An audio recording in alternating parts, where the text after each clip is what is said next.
Hey, what is up guys? CJ here, back with another video about autism. So recently I've been surveying centers and schools around Selangor and Kuala Lumpur, and I saw a center that caters towards the special needs, and I saw a school that caters for education for special needs. So I've been trying to find a way to help bridge between these two groups of people, so that when the children are transitioning from home or like centers to like into a school environment, the transition for them is smoother. But what I notice right now is there's a gap. The gap right now is that when the children are going for therapy, they are going for their sessions, they're going for the things that are supposed to help them towards the preschool skills for school. What I notice is that when they are at that age, 3, 4, 5 years old, 6 years old even, they are so caught up in all this therapy that when they transition into school environment, they are lacking the academic, they're lacking the social, they're lacking the communication, because what they learn in center is surrounded by the teachers and friends, and the functionality of their communication, social, academic is all around bounded by the center itself or at home. So when they go to school, they struggle more so than normal children to cope, to adapt to the school environment, and that causes a huge problem when transitioning children with special needs from home-based to school environment. So I just want to address this issue that talks about how to address this kind of issue.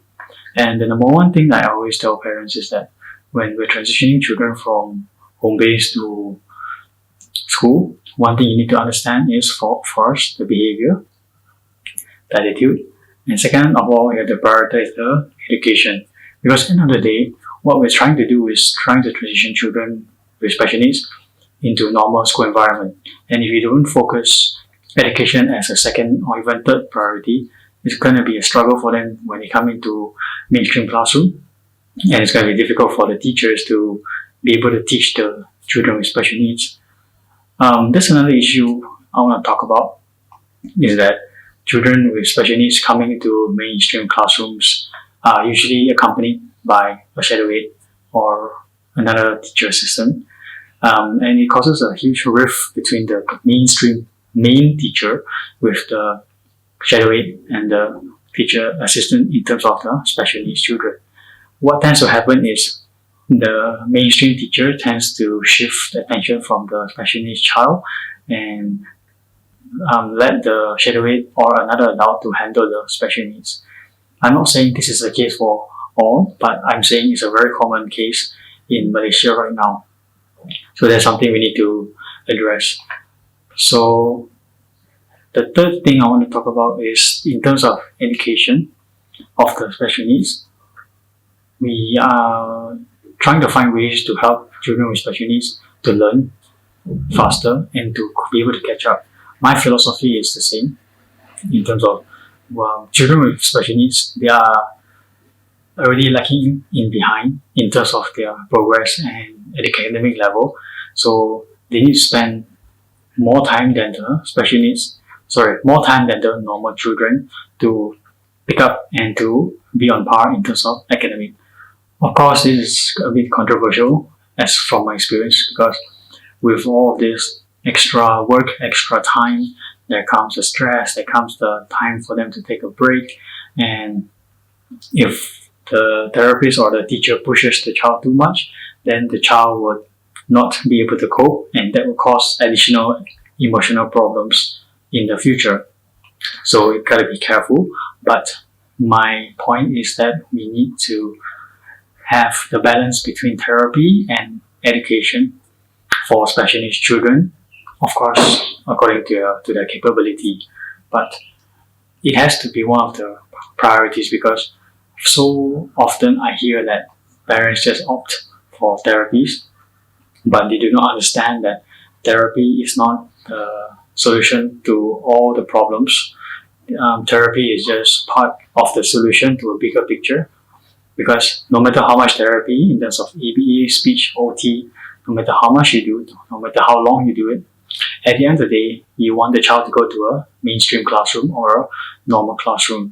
So in order for them to, yes, the therapies help, yes, it helps them regulate their senses, but if you rely too much on these aspects, and when you're transitioning them to a normal classroom, you'll find that they will struggle 100%, because it's a new environment, it's a new thing for them. So transitioning to mainstream classroom for special needs is definitely a challenge for all parties, but there is definitely a gap right now in the community, I would say. So I just want to point this out there, that these are a few things that needs to be addressed in order to have a successful transition from home to mainstream classroom. So let me share what I've been able to do with some of my students that transition from home to mainstream. It took us many years, and it took us a lot of effort, a lot of time, a lot of blood, sweat, and tears, I would say.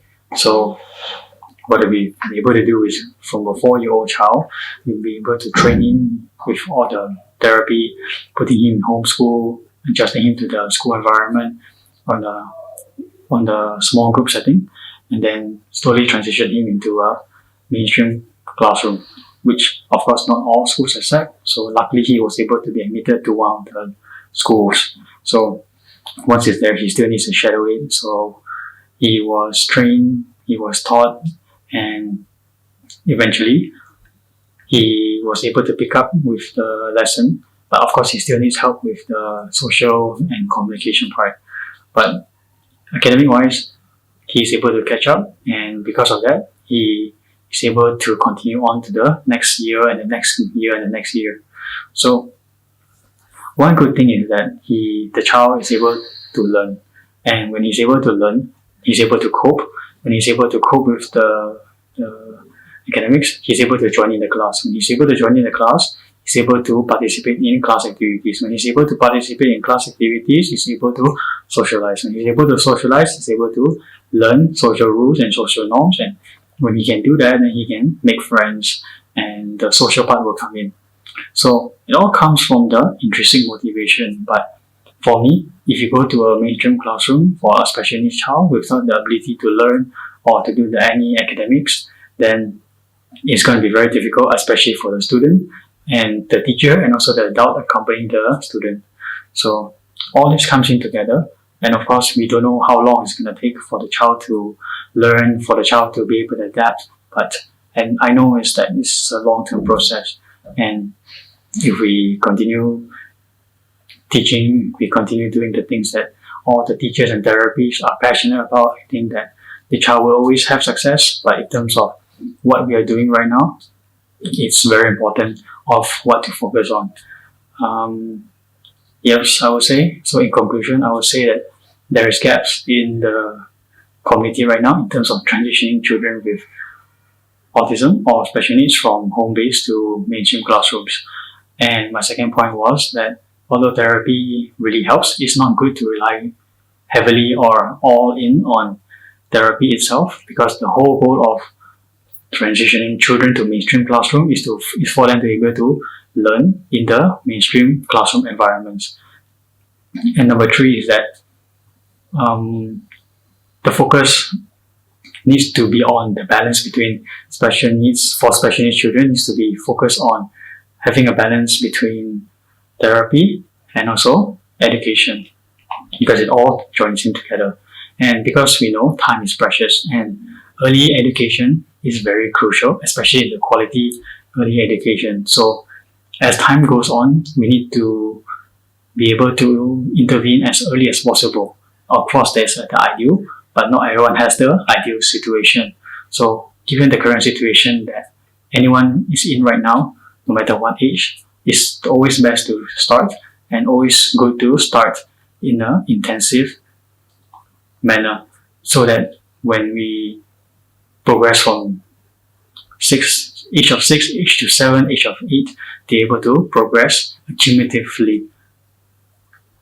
Then we come to my last point, which I did not mention previously. So this is something that just came out to my mind, that it all depends on the teachers.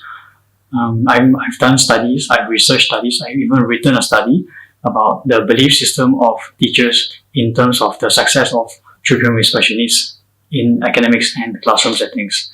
So it all depends on the teachers. If the teacher believes that children with special needs will succeed under their care, then most likely they will succeed. And if those teachers who do not know how to take care of the students believe that they will try to learn and will try their best to teach the special needs, then the special needs will succeed most likely. So it all depends on the teachers. But I want to touch on that subject, but I think I'll do it on the next video. So that's what I've been learning for the past few days. That's what I've been observing, and that's what I've been trying to preach to everybody, is that academics is important, but not the most important, but it still needs to be in the top 3 priority, because otherwise you're going to waste time, you're going to lose precious time basically, and time, you can spend money but you cannot take back the time. Anyway, I hope you find this video helpful. You know what to do. If you like it, like it. If you want to comment something. If you want to subscribe, go ahead, subscribe. I'm not going to stop you. It's your choice. So this is Mr. CJ from Autism House. Out. Anyway, if you want to engage me and my services, I give 30 minutes free consultation calls on my website. And if you book a call, then we can talk on the phone, and I will listen to your situation and I will see how I can help you as a special needs consultant. I've been able to help a few parents over the past few months itself since launching this service. So if there's something that you want, I will offer my time for you based on my schedule. So just go to the website and you will see what I can offer for you. And if it fits you, you can just book a call and we'll talk on the phone. Alright, this is Mr. CJ signing off.